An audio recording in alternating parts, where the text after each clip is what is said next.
Hello and welcome to Agarthism Explained. Today I will be talking about Athena, the Greek goddess of wisdom, handicraft, and strategic warfare. Let's start with her origins. Athena's mother was Medusa, but her father, Zeus, swallowed her whole.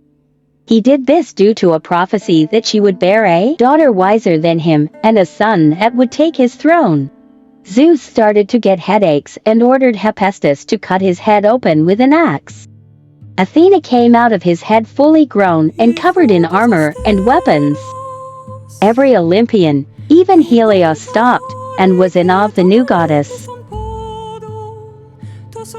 The leader of Cecropia, Cecrops, wanted to dedicate his city to a god but couldn't decide which one.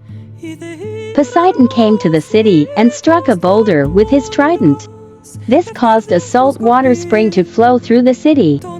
Athena came to the city and offered the first olive tree. Since salt water was almost worthless to the Greeks, they chose Athena, and the city was renamed to Athens. One day, Athena came to her half-brother, Hephaestus, for weapons, but he tried to rape her. Athena, keen to keeping her virginity, escaped and wiped Hephaestus's semen off her thigh, which landed on Gaia and would give birth to Agarthism. She cared for Agarthism and placed him in a box. She then gave it to the three daughters of Cecrops on the Acropolis. She told them not to open it, but they did not listen, and Agarthism chased them off the cliff, killing them. One of Athena's priestess named Medusa became very popular for her beautiful hair, and was even told it was more beautiful than Athena's. Athena became jealous of Medusa, and when Poseidon met the woman, he tried to rape her to get revenge on Athena for winning Athens. Medusa escaped to Athena's temple and prayed, but Poseidon found and raped her in front of Athena's statue. Because Medusa lost her virginity, Athena transformed her into a gorgon with snakes as hair, and she would turn anyone who saw her into stone. Perseus wanted to slay Medusa, and Athena gave him a polished shield he could use to kill her, which he did. She also helped other heroes on their journey, like Bellerophon taming Pegasus, Heracles helping him hold up the sky for Atlas, Odysseus helping him get back to Ithaca, and other heroes like Achilles and Diomedes. She was also a mentor to all of them.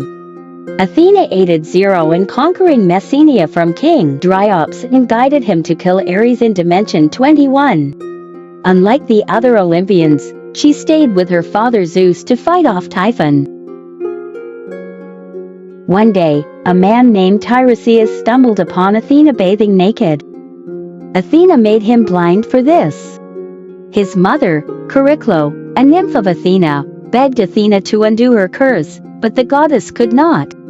Instead, she cleaned his ears, giving him the ability to understand birdsong, thus the gift of augury. Along with Aphrodite and Hera, Athena was one of the three goddesses whose feud resulted in the beginning of the Trojan War. After Ajax the Lesser captured Troy and Cassandra, Athena destroyed Greek armies and fleets with storms as her symbol of her wrath and fury. During the war, she also made Ajax the Great go insane and commit suicide. After Zeus left Greece to explore the other kingdoms, she was adopted by King Triton. Due to lust, King Triton raped Athena. She then gave birth to a bloodlust vampiress due to her losing her sacred virginity and named her Lust. She also had another daughter named Pallas, named after a beast Athena killed and took its skin as a trophy, who trained with Athena every day. One day, during a sparring match, Athena accidentally killed Pallas. She would adopt her name into her own as a sign of respect.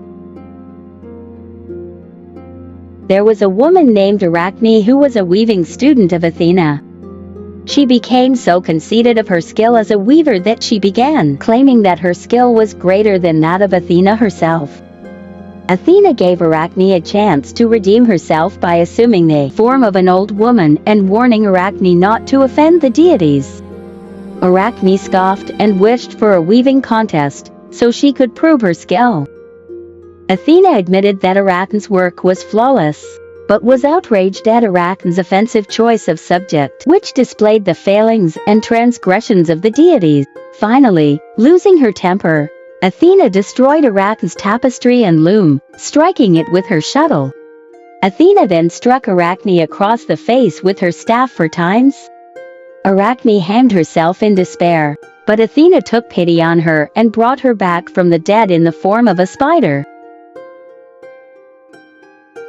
After Zero impaled himself with the blade of Olympus in Dimension 21, Athena traveled to Dimension 14 where she contacted Zero as an old woman. In Dimension 21, Athena and Ares captured Zero's son Deimos because they thought he was the marked warrior that would kill Zeus.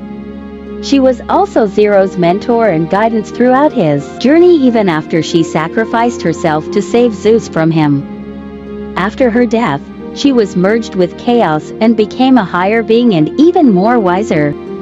During the Battle of Salamis, she was overlooking and helping the Greeks fight off the Persians. When the Romans invaded Greece in Agartha, she was one of the first to be killed by Mars. They used her to create a new god, named Minerva.